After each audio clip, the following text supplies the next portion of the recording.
மாயக்காரி நினைக்கிறாள் நாம் சிவனிடத்திலே சென்று வரம் வாங்க வேண்டும். ஆமா ஆமையா, சிவனை காண லேசான விஷயமா? லேசப்பட்ட காரியம் ஐயா. சிவனை பார்க்கணும்னா சடப்படல பார்க்க முடியுமா?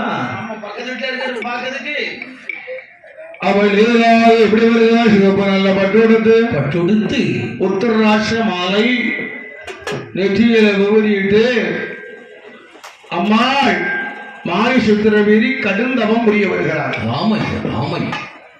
அம்மாள் தவசாலையில வந்து அம்மாள் தவம் இருக்க போகிறாள். சரிதான். எப்படி தவம் இருக்கிறாள்? எப்படி இருக்கிறாள் ஐயா? பார்க்க வேண்டாமா? ஆமண்ணை சிவனாரை எண்ணி